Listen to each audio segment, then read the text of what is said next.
ओम श्री गणेशाय नमः। ओम श्री वेदपुरुषाय नमः। ओम श्री सरस्वत्यै नमः। वेदनाथसमारम्भां श्रीशङ्कराचार्यमध्यमाम् अस्मदाचार्यपर्यन्तां वन्दे श्रीगुरुपरम्परां। शङ्करं शङ्कराचार्यं केशवं बादरायणं सूत्रभाष्यकृतौ वन्दे भगवन्तौ पुनः पुनः। नत्वा ब्रह्म च विष्णुं च करपात्रं तपोनिधिं शिक्षागुरुं सुधासिन्धुं श्रीभारतमुपास्महे। ॐ वन्दे विदेहतनया परपुण्डरीकं कैशोरसौरभसमाहितयोगिचित्तं हन्तुं धृतापमनिशं मुनिहंससेव्यं सन्मानशालिपरिपीतपरागपुण्यं पुरी सीतारामचंद्र भगवान की जय हो। आइए अपने मन और वाणी को पवित्र करने के लिए भगवान का नाम संकीर्तन करते हैं। ओम हरे राम राम राम सीता राम राम राम हरे राम राम राम सीता राम राम राम हरे राम राम राम सीता राम राम राम हरे राम राम राम सीता राम राम राम हरे राम राम सीता राम राम राम हरे राम राम राम सीता राम राम राम हरे राम राम राम सीता राम राम राम हरे राम राम राम सीता राम राम। भगवान ने नाम की बड़ी महिमा गाई है। गोस्वामी तुलसीदास जी ने श्री रामचरितमानस में भगवान के नाम की अद्भुत महिमा का वर्णन किया है। और इस कलिकाल में भगवान का नाम ही संसार सागर से पार जाने का सबसे सरल उपाय है। और नाम की कितनी महिमा है। भगवान के नाम की इस भाव को व्यक्त करने के लिए हमारे एक बड़े संत हुए मोदलता जी।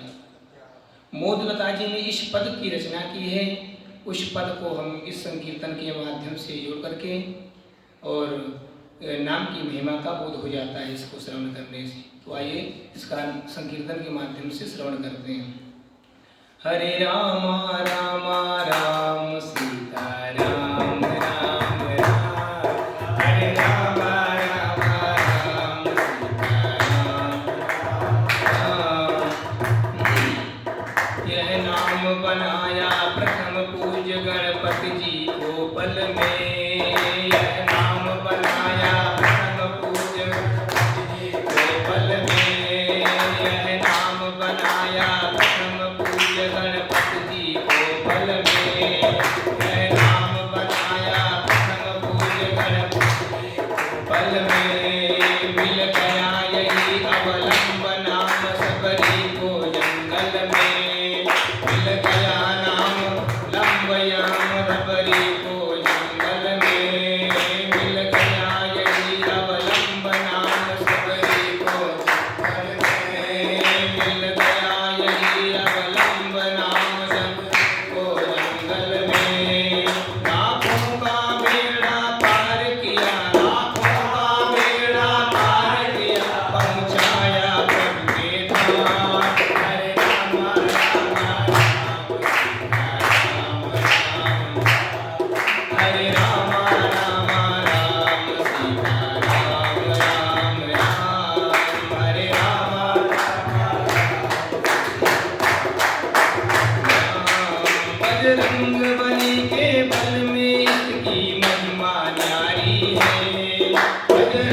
बलि वे पल में इसकी महिमा न्यारी है। ध्रुव और विभीषण को भी तो यह पूरी प्यारी है। ध्रुव और विभीषण को भी यह तो पूरी प्यारी है।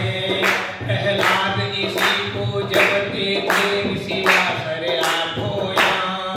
प्रहलाद इसी को जपते थे निशिवासर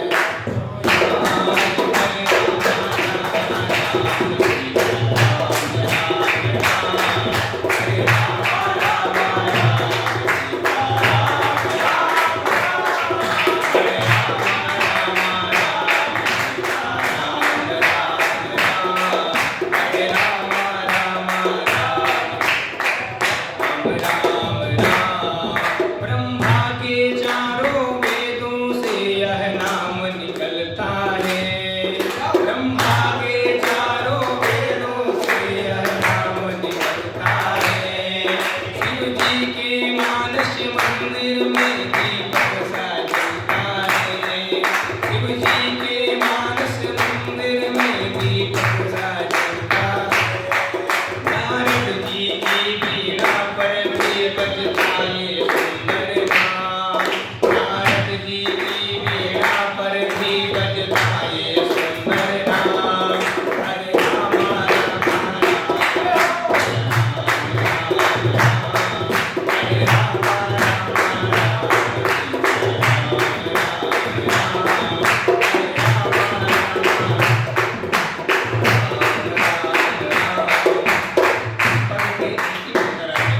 इस पद के अंतिम अंतरा में श्री मूललता जी ने कहते हैं कि भगवान के नाम की क्या फल है, मैं इसको कैसे बताऊं, इसका अनुभव कैसे करना है, ये विधि बता रहे हैं। अंतिम अंतरा में क्या बोल रहे हैं, आइए मेरे साथ भी आप साथ दीजिएगा। क्या कहे अनाड़ी मूललता इसमें क्या ढूंढना है। क्या कहे अनाड़ी मूललता इसमें क्या ढूंढना है। हम क्या बतलावे प्रेमी जन इससे क्या होता है। हम क्या बतलावे प्रेमी इससे क्या होता है। जप करके देखो श्रद्धा से, जप करके श्रद्धा से होगा पूर्ण काम। जप करके देखो श्रद्धा से होगा पूर्ण काम। हरे राम हरे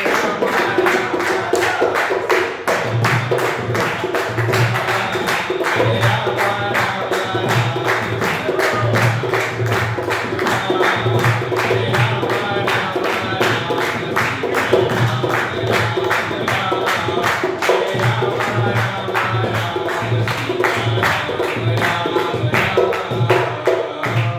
बोले सीतारामचंद्र भगवान की उमापति महादेव की राधा रमण लाल की गुरुदेव भगवान की माता पिता की सब संतन की सब भक्तन की विप्र देवताओं की अनंत बलवंत हनुमान जी महाराज की विद्वत चक्र चूड़ामणि वीतराग शिरोमणि तपोनिष्ठ धर्मोद्धार वीर प्रति धर्म सम्राट स्वामी श्री गर्भात्री जी महाराज की नमः पार्वती पतये। परमाध्यक्ष अनंत कोटि ब्रह्मांड नायक सर्वेश्वर भगवान श्याम सुंदर श्री कृष्ण चंद्र जिनकी वांगमयी शब्दमयी मूर्ति श्रीमद् भागवत महापुराण, इसका हम लोग श्रवण कर रहे हैं। मुझ अज्ञानी के शून्य मानस पटल पर ज्ञान का दीप जलाने वाले मेरे परम पूज्य सदगुरुदेव भगवान, इनके चरण नखों के आघात से कपोलस्थ प्रशुद्ध सरस्वती को जागृत करके हम कुछ बोलने का साहस जुटा पा रहे हैं। मंच पर विराजमान पूज्य गुरुदेव जी के चरणों में प्रणाम, और जिनके सानिध्य में रहकर नित्य निरंतर अपने स्वाध्याय में रत रहते हैं, जैसे महाराज श्री को प्रणाम, जो विश्व जागृत मिशन के संस्थापक हैं। और यथा नाम तथा गुण, विश्व की चेतना का विस्तार, जैसे वैदिक गुरुकुल, उपदेशक महाविद्यालय, वृद्धाश्रम, अन्नदान, गौशाला, निःशुल्क चिकित्सा आदि के माध्यम से विश्व स्तर पर चलायमान है। ये सब विश्व जागृत मिशन परिवार है महाराज श्री का। तो ऐसे महाराज श्री को कोटिशः प्रणाम। और धर्माचार्य बनने के लिए तप और स्वाध्याय में लगे हुए हमारे धर्म प्रशिक्षकों को भी श्री सीताराम। और आइए हम लोग द्वितीय सत्र के माध्यम से कुछ भागवत के विषय का रसपान करेंगे। कल हम लोगों ने श्रवण किया था कि श्रीमद् भागवत क्या है, और आज हम लोग श्रवण करेंगे कि श्रीमद् भागवत का महात्म्य क्या है। तो बड़ी श्रद्धा और विश्वास के साथ आप लोग श्रवण करें। ओम नित्यं भागवतं यस्तु पुराणं पठते नरः प्रत्यक्षरं भवेत् तस्य कपिलादानजं फलम। देखिए, जो मनुष्य प्रतिदिन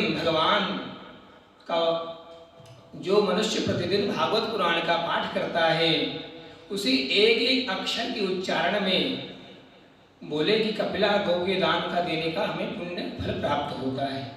तो सुनिए, हमें चाहिए कि नित्य प्रति जो है एक अध्याय नहीं हो सके तो एक श्लोक का उच्चारण तो अवश्य ही करना चाहिए ईमानदारी से। तो और फिर एक श्लोक आया भागवत के महात्म का ही है कि श्लोकार्धम श्लोकपादम व नित्यं भागवतोद्भवं पठते स्तुणयात् यस्तु गो सहस्र फलम भवेत्।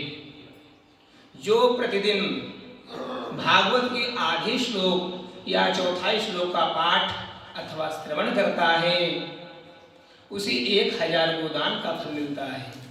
इसलिए हमें एक श्लोक का तो पाठ अवश्य ही करना चाहिए। तो यह पठेत प्रयतो नित्यं श्लोकम भागवतम श्रुत अष्टादश पुराणानां फलमाप्नोति मानवः। ये जो श्लोक का महात्म्य बता रहे हैं भगवान स्वयं ब्रह्मा जी को बता रहे हैं कि क्या रे पुत्र, जो प्रतिदिन पवित्र चित्त होकर के भागवत के एक श्लोक का पाठ करता है, वह मनुष्य 18 पुराणों के पाठ का फल प्राप्त कर लेता है। नित्यं मम कथा यत्र तत्र तिष्ठन्ति वैष्णवाः कलिबाह्या नरास्ते वै ईर्ष्यन्ति सदा मम। बोले कि जहाँ मेरी नित्य कथा होती है, वहाँ विष्णु पार्षद प्रहलाद आदि विद्यमान रहते हैं। जो मनुष्य सदा मेरे भागवत शास्त्र की पूजा करता है, श्रवण करता है, वे कलिकाल के अधिकार से अलग हैं, उन पर कलि का वश नहीं चलता। इसलिए बोले कि जहाँ भागवत होती है वहाँ कलयुग का प्रवेश नहीं है। इसलिए हमें भगवान के नाम का सहारा अवश्य ही लेना चाहिए कि वैष्णवानां तु शास्त्राणि ईर्ष्यन्ति गृहे नराः सर्वपाप विनिर्मुक्ता भजन्ति सुरवंदिताः। बोले कि जो मानव अपने घर में वैष्णव शास्त्रों की पूजा करते हैं, भागवत की पूजा करते हैं, वेद शास्त्रों की पूजा करते हैं, वे सब पापों से मुक्त होकर के देवताओं द्वारा वंदित होते हैं। जब यहाँ से मृत्यु होती है व्यक्ति की, तो ऊपर भगवान का स्वागत करते हैं, देवताओं की वंदना करते हैं ऐसे पुरुषों की। तो इसलिए हमें अपने घर में श्रीमद् भागवत महापुराण इसका ग्रंथ का रखना चाहिए, उसकी पूजा करनी चाहिए, स्वाध्याय करना चाहिए। और बोले कि ईर्ष्यन्ति शीघ्रे नित्यं शास्त्रं भागवतं कलौ आस्फोटयन्ति बलगन्ति तेषां प्रीतो भवाम्यहम्। बोले कि जो लोग कलयुग में अपने घर के भीतर प्रतिदिन भागवत शास्त्र की पूजन करते हैं, वो कल से निडर होकर के बिल्कुल ताल ठोंकते हुए, उछलते कूदते हुए मैं उन पर बहुत प्रसन्न रहता हूँ। यावत् दिनानि हे पुत्र शास्त्रं भागवतं गृहे तावत् पिबन्ति पितरः क्षीरं सर्पिर्मधुदकम्। बोले क्या कि जो मनुष्य जितने दिनों तक अपने घर में भागवत शास्त्र रखता है, जो देखिए कोई कहते हैं कि भैया महाभारत घर में नहीं रखनी चाहिए, अगर कहते रखते हैं तो लड़ाई ज़्यादा होती है, तो ये सब असत्य मिथ्या है, ऐसा नहीं है। हमें अपने घर में श्रीमद् भागवत महापुराण हो और महाभारत हो, वेद शास्त्र हो, उनका रखना चाहिए, उनकी पूजन करना चाहिए, उनका स्वाध्याय भी करना चाहिए। तो यावत् दिनानि हे पुत्रा शास्त्रम भागवतम गृहे तावत् पिबन्ति पितरा क्षीरम सर्पि मधुदकम। बोले कि जिस घर में भागवत शास्त्र रखा रहता है, पूजन होता है, उतने समय तक उसके पितर दूध, घी, मधु और मीठा जल पीते हैं। बताइए कितना सरल उपाय। आप लोग फालतू में परेशान होते रहते हैं कि इधर भटकना उधर भटकना। अगर देखा जाए तो हमारे शास्त्रों में ऐसे ऐसे बताए गए हैं उपयोग, उसको अवश्य ही करना चाहिए। भागवत शास्त्र रखने में क्या दिक्कत है? महाभारत रखें, हाँ ईमानदारी से रख लें, जैसे भी रखें लेकिन रख लें, इससे कल्याण होगा। देखो चाहे बीज सीधा वो चाहे उल्टा वो फल तो होगा ही होगा। उल्टा नाम जगत जग जाना, वाल्मीकि भय ब्रह्म समाना। क्यों अंकित जी? चीजों को ध्यान देना चाहिए कि जैसे भी हो नाम का सहारा लेना चाहिए हमको, चाहे उल्टा लें या सीधा लें, वो फल प्रदान करेंगे। क्योंकि भगवान जानते हो सत्य स्वरूप हैं, भगवान प्रकाशमान है, भगवान के पास अंधकार हो ही नहीं सकता। अगर भगवान से कहें तुम अंधकार करो तो कर ही नहीं सकते, कि भगवान प्रकाशमान है। तो उनके पास जो व्यक्ति रहेगा, उनका नाम लेगा तो प्रकाशमान हो जाएगा। तो फिर आगे बोले क्या कि यच्छन्ति वैष्णवीय भक्त्या शास्त्रम भागवतम ये कल्पकोटि सहस्राणि मम लोके वसन्ति ये ते। बोले कि जो लोग विष्णु भक्त पुरुष को भक्ति पूर्वक भागवत शास्त्र समर्पण करते हैं, ये भागवत शास्त्र को किसी मतलब त्रिकालक की संध्या को करने वाले ब्राह्मण को दान करता है, तो बोले कि कल्प कोटि सहस्राणी, वे 1000 करोड़ कल्पों तक मम लोके वसन्ते, और वो मेरे वैकुंठ धाम में वास करते हैं। देखो कितना दिव्य उपाय बताया गया है। फिर आगे क्या बता रहे हैं भगवान ब्रह्मा जी से कि ये रचयन्ति सदा गेहे शास्त्रम भागवतम नराः पीड़ितास्तैष्य विबुधा यावदा भूत संप्लवम। बोले क्या कि जो लोग सदा अपने घर में भागवत शास्त्र का पूजन करते हैं, वे मानो क्या कि एक कल्प तक के लिए संपूर्ण देवताओं को तृप्त कर देते हैं, केवल इतना कार्य करने से। बताओ किसके किसी घर में भागवत शास्त्र ईमानदारी से बताओ भला? सबके घर में है? हमारे घर में रखा हुआ भाई। हाँ चलो बहुत सुंदर, बहुत अच्छी बात है। और जिनके पास नहीं है वो भी कृपा करके रख लें। इससे देखो कितना दिव्य उपाय बताया गया आप लोगों के लिए, सभी लोगों के लिए, हमारे लिए भी। तो आगे क्या कह रहे हैं भगवान कि श्लोकार्धम श्लोक पादम वा वरम भागवतम गृहे शतशोत सहस्रैश्च किमन्यै शास्त्र संग्रही। बोले कि यदि अपने घर पर भागवत का आधा श्लोक या चौथाई श्लोक, बताओ आधा श्लोक तो है ही है, आधा हो गया, उसका चौथाई रख लो, केवल श्री कृष्णाय वयम नुमः, केवल इतना ही हो, ज्यादा ना हो, केवल इतना ही। बोले क्या तो ये बहुत उत्तम बात है, क्योंकि उसी श्लोक का सैकड़ों और हजारों तरह के अन्य ग्रंथों को संग्रह से भी क्या लाभ है। केवल एक श्लोक, ये श्लोक क्यों आधा, आधा क्यों चौथाई, ईमानदारी से चौथाई श्लोक ही हो तुम्हारे घर में, उससे ही कल्याण होने वाला है। निशांत जी हाँ तो आगे क्या है तो न यस्य तिष्ठते शास्त्रम गृहे भागवतम कलौ न तस्य पुनरावृत्तिर्याम्यपासात् कदाचन। बोले क्या कि कलयुग में जिस मनुष्य के घर में भागवत शास्त्र मौजूद नहीं है, भागवत शास्त्र जिसके घर में नहीं है भैया वो सुने क्या, उसको यमराज के पास से कभी छुटकारा नहीं मिलता। बोले सीतारामचंद्र भगवान की तो पता लगा तुमको। इसलिए ईमानदारी के साथ जो है श्रीमद् भागवत कथा श्रवण करें और इस ग्रंथ को अपने घर में विराजमान करें, इसकी पूजा करें। देखो समय हो रहा है ना, तो हम लोग भगवान यहीं तक आगे का तीसरे दिन की कथा में जो है तीसरे श्रवण में हम लोग इसको सब लोग श्रवण करेंगे, आगे की कथा का स्मरण करेंगे। ये श्रीमद् भागवत का महात्मा है। आज ये द्वितीय सत्र था, द्वितीय सत्र में हमने ये श्रवण किया कि इसके भगवान के ग्रंथ का रखने का क्या फल है, भगवान के नाम का क्या फल है। तो अब तृतीय सत्र में इसको हम लोग पूरा करेंगे। तो आज ये समय हो रहा है तो यहीं पर अपने वाणी को विराम करते हैं और भगवान के नाम का संकीर्तन के साथ वाणी को विराम करेंगे। तो वही वाला हरे राम राम राम सीता राम